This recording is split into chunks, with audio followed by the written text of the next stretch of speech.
Thank you, band. I guess after the weather today, I can't make any more jokes about it being too cold in California, huh? I picked up my daughter last night about 11 o'clock at the airport. I flew her in at the last minute for today's events. She goes, "Dad, it is just hot." She goes, "My legs are just burning as I walked across the pavement in Arizona when it's 118 and 119. So this is still relatively cool, but it's finally arrived here in town. And I have been asked often, "Hey, Juno, what is it like to live in California now? Have you adjusted?" Well, let me say this. Let me show you this. Welcome to California. I tell you, I'm sure there's nobody there from New Life in that crowd. They're probably all from Mariners Church or Seacoast. The way they drive so rude, and it's like, let me over, folks. I just got on, and I must confess, I haven't said anything, even to myself, that needs repenting for. But I have flashed my lights a few times to say, move it over, do something. So that's California. And then here's another interesting thing. I don't know if you can tell. That's Costco. Now we have Costco's in Arizona, but we don't have them where there's 100 people in line for over an hour getting a hot dog. I mean, and of course I stood in line because I'm thinking, this is incredible. How can people stand in line for a hot dog? But then again, nothing against the Dutch heritage of this community, but for $1.50, who's not going to stand in line for a hot dog?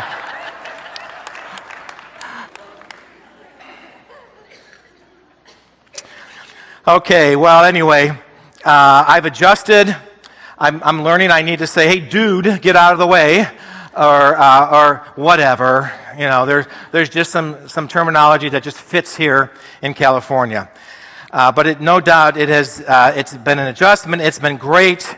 And I think for those of you who were here a month ago when I first started, again, I think it's probably good that I'm even here after a month. I heard one guy was here for a week and left. So I'm doing good there. So okay. My first week here, I was given a stack of cards that you folks had written out, and so this treasure chest sits on my desk.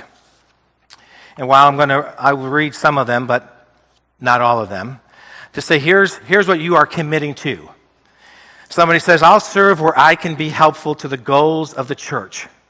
I look forward to working with you." Somebody, "I want to volunteer. I commit to volunteering my time." And again, in our fast-paced world, time is a high commodity. "I'll be welcoming, and I will believe only the best in people. I will attend faithfully." That's good. "And welcome you with an open heart." And then get a load of some of these. "I commit to going out on a date with Juno." That ain't going to happen, folks. But I did hear that Mariners Church has a Thursday night singles group, so I'm not going to any meetings on Thursday nights here. Okay, let's hear. Here's one. "I'm finally giving to the church again financially." Yeah, that's good. I'll keep that one. Here's the guy I'm staying with right now. "I commit to repairing your washing machine whenever it goes out." Thanks, Dan. "I commit to telling you everything you do wrong." That ain't going to happen either, folks. Here's another one here. "I commit to going out with your daughter, Mackenzie." That ain't going to happen either. "And I commit to bringing you red vines every week to the office." Come on. I'll keep that one. Anyway, just to let you know, it really has been a great month. But I know that there are some questions just lurking out there among you, because some of you are brave enough to ask, or I'm being asked these everywhere I go. And some of them are about my home. And when I wrote the message on Monday, it's like, well, I still haven't sold it, don't know when that's going to happen. But as of Friday,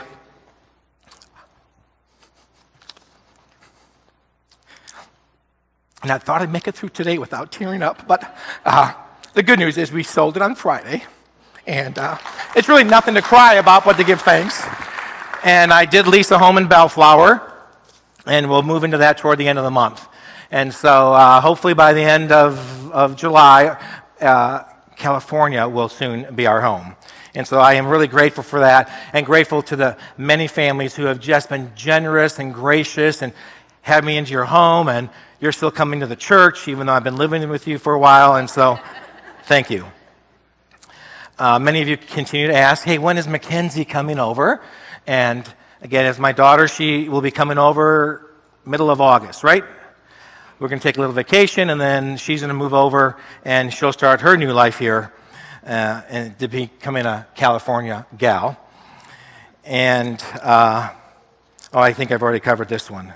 No, I am not dating anybody, and I am absolutely content being a dad and a new pastor. So I know some of you are asking. Some of you know you have somebody, your neighbor, that's a widow now, and you'd love to hook her up with Juno.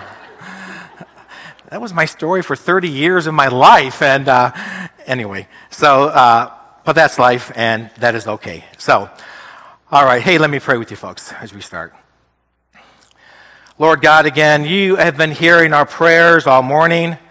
You have been hearing our prayers for months and years. And I am thankful for the folks here.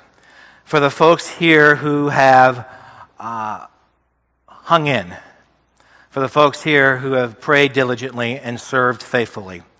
And so I pray as everybody brings in different things today, whether it's the stress of their week, the stress of their job, their kids or their wife, or husband, driving them crazy. I pray, Lord, that they will bring this into your house, that they will realize that your shoulders are not too heavy to carry their burdens. And may the words of my mouth and the thoughts of each of the hearts here this morning be acceptable in your sight, because you are our strength and our Redeemer. Amen. Now again, this is the State of the Church address, and it's really because people continually ask, and I'm serious, hey, how's it going, Juno? How's it really going, Juno? And that's just not from my friends in Arizona or Michigan, but it's from many of you folks. And so I just thought, let me just share with us as a family, as a faith community, my first month here and my impressions. And now we know that first impressions may not always be right. And we also know that first impressions can change. And that's very good for many of us who maybe we don't make a good impression. And so, but it's really been a privilege to be here for the last month, and I'm excited to share some things today. If you look on our website, you're going to see our mission. Our mission for New Life is to join in God's work on earth by making disciples and equipping them to be obedient Christ followers. And, that's really our core. I think we know that. Most of us know that. Most of us know that it's probably coming from Matthew 20. Go and make disciples of all nations, baptizing them in the name of the Father and of the Son and of the Holy Spirit. My guess is most evangelical, historical Christian churches have something like this in their mission statement. And this is great. And so that's at our core. It's what we're about, making disciples.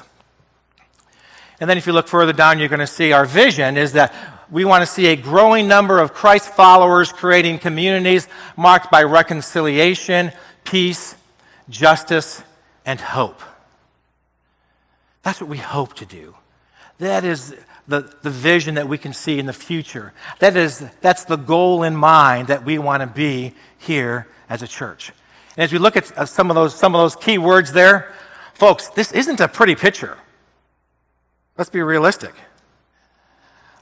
Growing number of Christ followers creating communities marked by reconciliation. So if a community needs reconciliation, that means there's been a division. There's been a mess. Something isn't good. It needs to be brought back together. Creating communities marked by peace. Well, if you need peace, that means something's hit the fan a little while ago. If we're looking for justice, again, folks, if we need justice, that means there's been an injustice. And we talk about justice and injustice, things get messy. Things start to look differently. And we want to be a community of hope. That means there's hopelessness. There's brokenness. And so our vision really doesn't paint a pretty picture of everybody being the same, looking the same, acting the same, living in a nice house with a nice car and our air conditioning working. That isn't what our vision for the church is. It is really to be a growing number of Christ followers creating communities marked by reconciliation, peace, justice, and hope. And again, in my first 30 days, it's been very, very encouraging, very much a blessing to see how we are doing that. I tell you, it's not easy to live out a vision like that. But I haven't changed your vision in 30 days. Trust me, I haven't messed with this at all. This is what you've been called to do even before I'm coming here. And it's been great as I've gotten to know some of your stories and seeing what's going on around here, how we're pulling this off as a community. You are indeed trying to create these communities that our vision talks about. And I think that all starts with your staff. And I'm talking about before I got here. I have an incredible staff. Your board, Lauren and Bruce, have done an incredible job putting this staff together. And at times that isn't easy. And I think many of you know that. But I've been blessed. My buddies are saying, hey, you're going to clean house? I have a friend from Michigan call me and say, hey, we got a new pastor in. And everybody resigns when the new pastor shows up. Everybody on staff. It's like, you talk about a mess, folks. What would I do here if all the staff resigned? Don't get any ideas, any of you. We would tank. I would like to think, I could pull it. No. We have an incredible staff, gifted staff that love the Lord, that feel called here. And again, as the congregation there, they've been some rough times there. They've taken too many hit shots that they really shouldn't have had to take. Too many cards here, these Get Connected cards, the infamous, the pastor's nightmare cards, because people take pot shots with these. They make comments on here that really aren't Christ-like. They make comments that really, Juno, you should have wore green today. I don't really care. Okay, there's my directness. I'm sorry, but I don't really care if you think I should wear green today. So these little Get Connected cards, we ask for your name for a reason, folks, because we want to have a dialogue with you. We want to have a conversation with you. And if by chance I've said something, and I will, that I've hurt you, or it's like, where are you coming from on this? Don't just write that, where is he coming from, and just drop it in the offering, or leave it at the counter or something. I can't have a conversation with you. I would love to have a conversation with you. And so please, go ahead and share something. If we've offended you, obviously just give us a call, not even do this thing. But when there's no name, here's what happens. it is really not fair for me to circulate these to the staff when nobody puts a name on it. So you can go ahead and say what you want, folks, but if you're not man enough or woman enough, or if it's not a safe enough place, and I can understand that. That's why you don't want to put your name, because you may get beat up somewhere. Those days are gone. So please, we work on this together. We're never going to accomplish this vision on our own. So please, put your names. We'll have a conversation. We'll try to, we may agree to disagree, but at least we're going to have a conversation, which is going to help us with the whole thing of reconciliation with peace. So,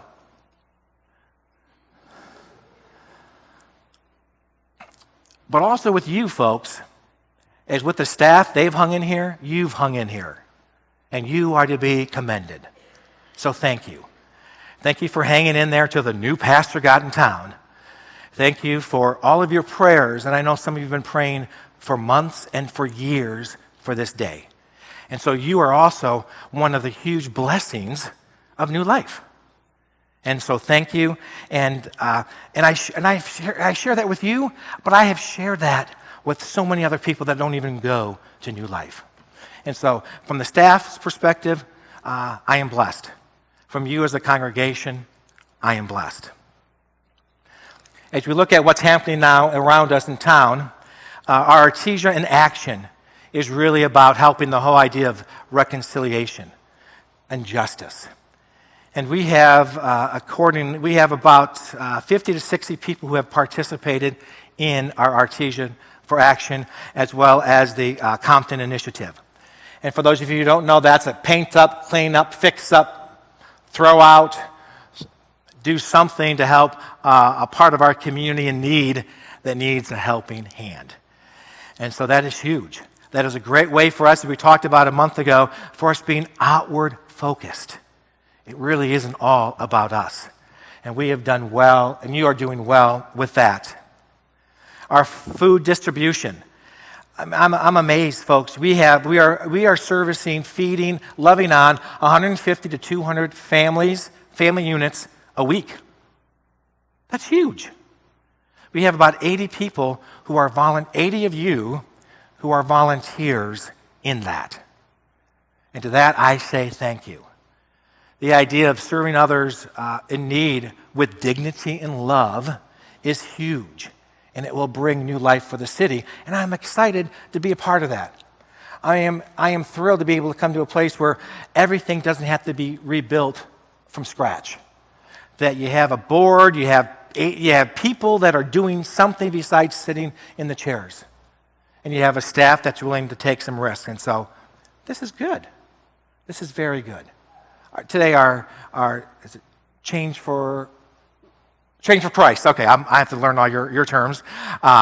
Change for Christ is another reminder that we have 8 folks who have been intentional to make their full-time vocation out there about loving people, loving God, making disciples, bringing reconciliation in one way or another. And those things just don't happen. That just doesn't happen because of lack of support, but because of your support.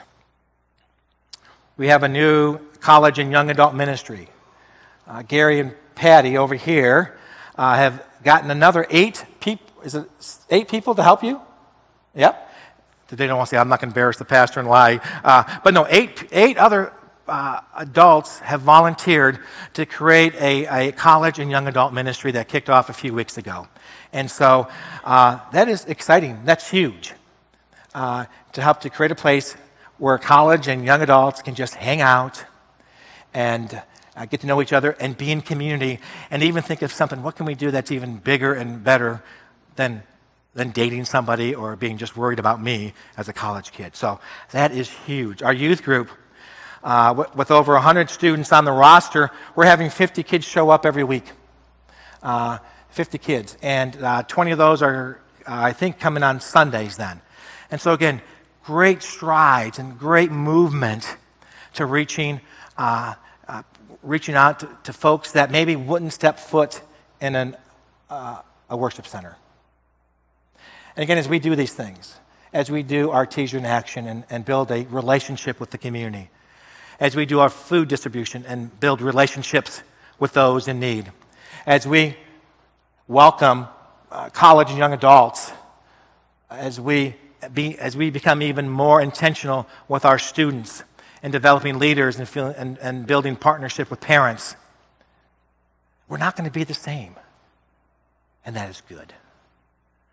And that's what you've all been waiting for and wanting to do, is you have wanted to become a growing number of Christ followers that are creating communities marked by reconciliation, peace, justice, and hope. And so some very good things are happening here at New Life.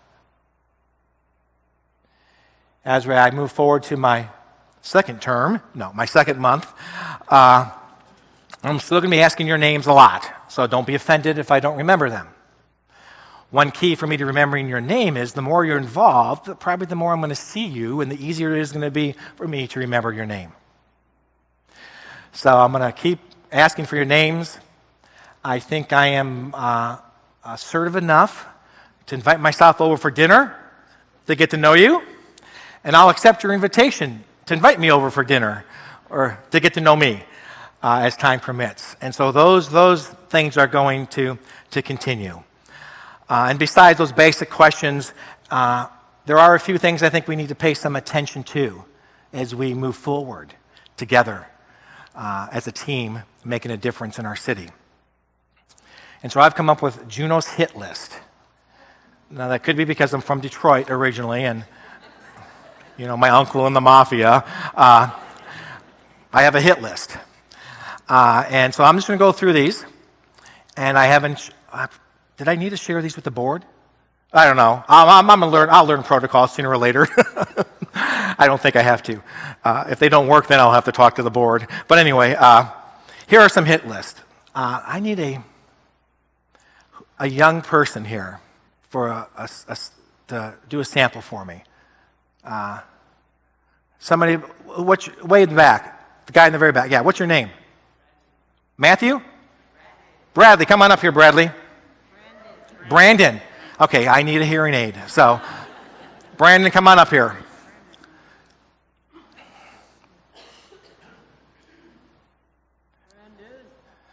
Okay, this is like The Price is Right. Should we all clap for you? Okay.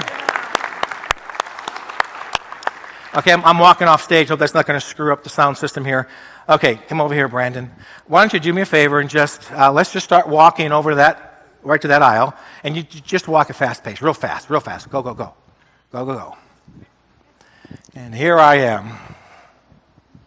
And there he goes. You can keep going. Just running right out the back of your seat. Seriously. Okay, thank you, Brandon. Good job.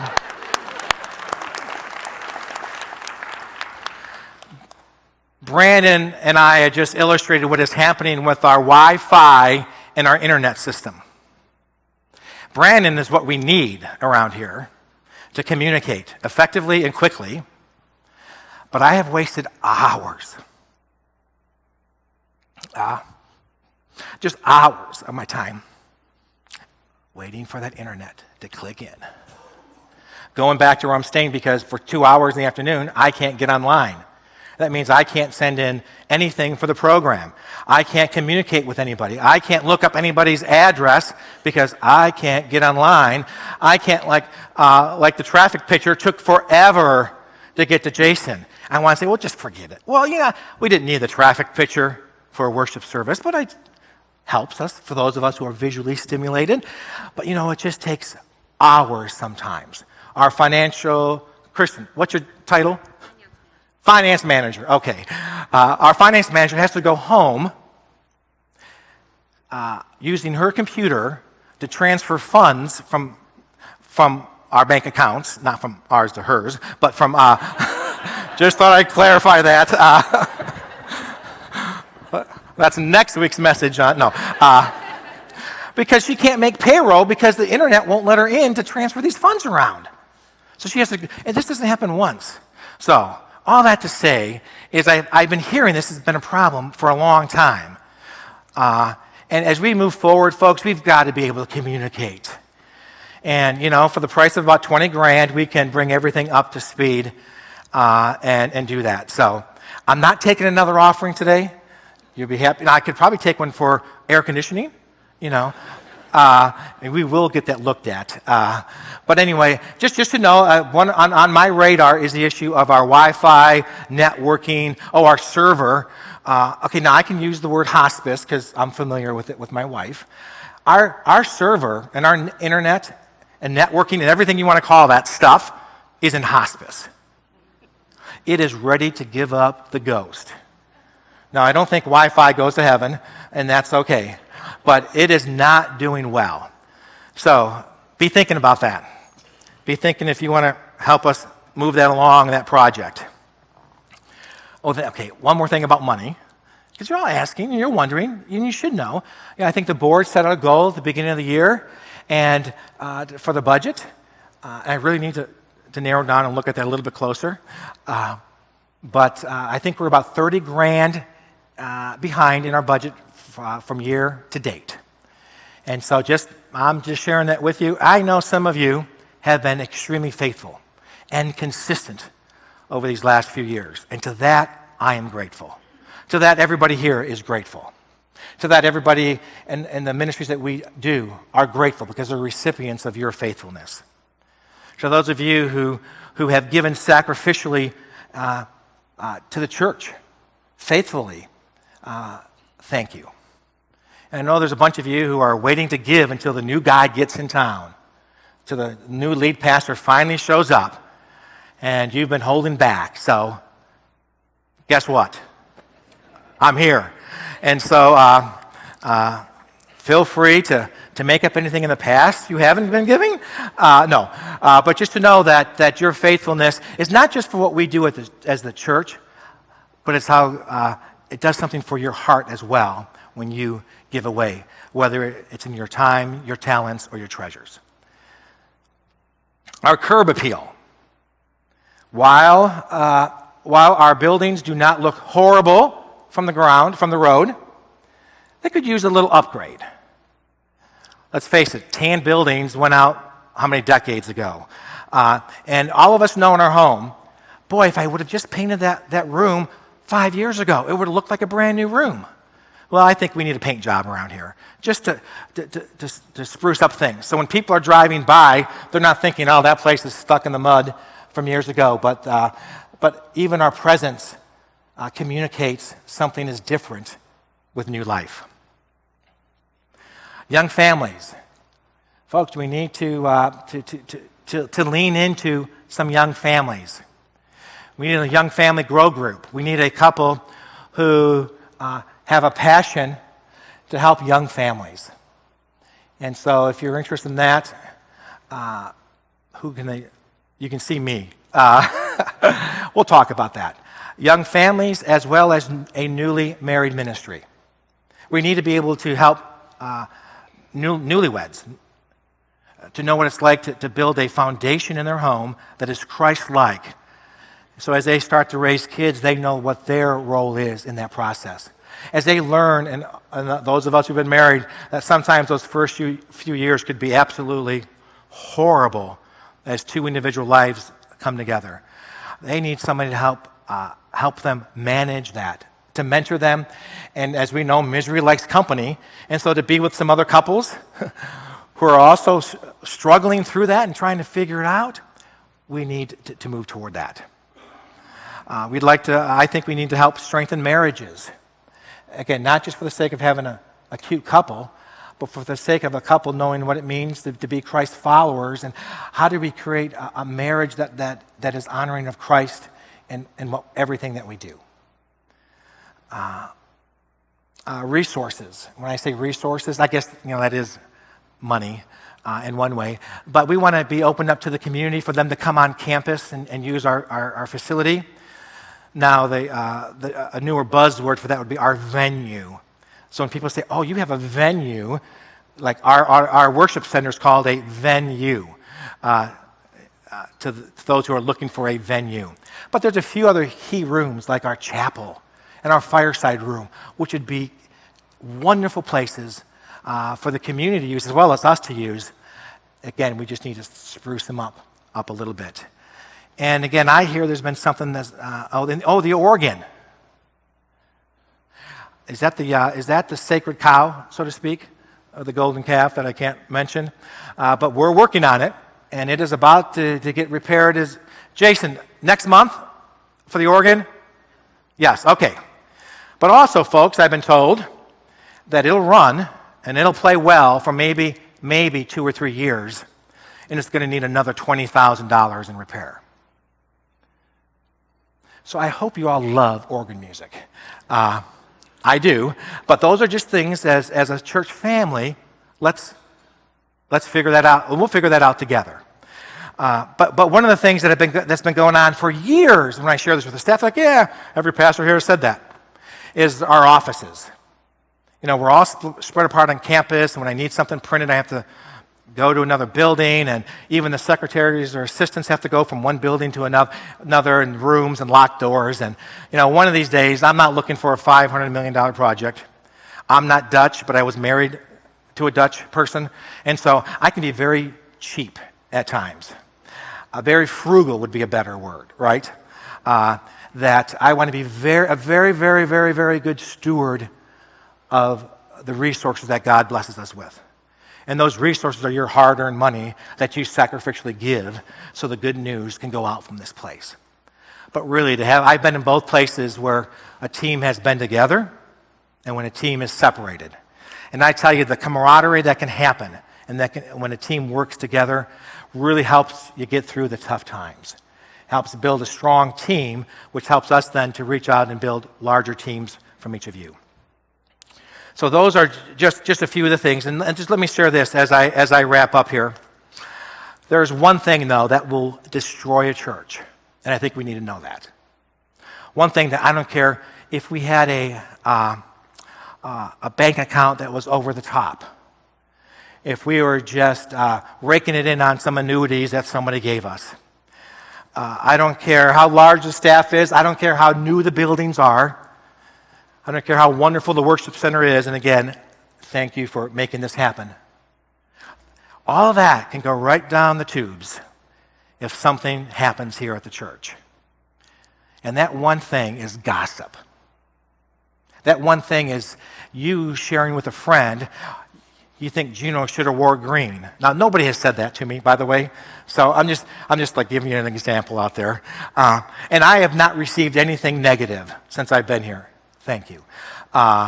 So I'm not throwing any pot shots out there, but I just want to be up there, out front with you folks on this, even in your relationships. Hello, how many of us need reconciliation because of gossip?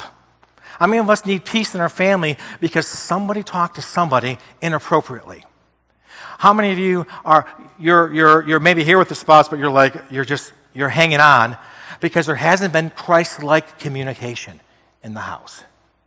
And so that will destroy us as a faith community. That will take our witness right down the toilet with the community here in town. And so I know the staff and myself, we are committed not to let that happen. So that's why we want conversations. We want communication. We want the one-on-one. So here's an example. So if you're boiling hot today, let's say if it wasn't this hot, and you're saying, it's always hot in that worship center. If you give us a name, I can say, okay, where were you sitting? Oh, Judy, you were sitting back in that spot. Okay, you know what? Everybody that sits there complains about the AC. Well, maybe we've got a dead spot that we can deal with. Not Judy as a dead spot, but the air conditioning as a dead spot. And so that just helps us resolve it. And I mean, that's a simple thing. But folks, you know and I know triangular relationships, when you go share with a friend, you may call it a prayer concern, but you disguise it as a prayer concern about somebody else or something else, and it just fuels the fire of gossip and negativity, and things will just crumble. So as we move forward, we have a lot going for us. It is an exciting time for new life. And not just for new life, but it's really for new life in the city. Because you're here, because you've hung in there, you have prayed, you have given, you have volunteered. And I've had numerous conversations with folks saying, Juno, I'm ready to get back in the game. I'm ready to help. And so that is good. Again, not because we need to fill this place, because God can use us to partner with him to change the city. And we'll do that together. Let me pray. For your presence in this place, Lord, thank you. Thank you for these people. Thank you for these people who love you. Thank you for these people who love new life. Thank you for these people who have given hours and hours and years of their time to this place, not for themselves, but because they feel a calling to be used by you to share your love beyond these walls and these doors. And I am grateful for them. I'm grateful for this place, and can't even anticipate how you will use all of us to make a difference. Amen.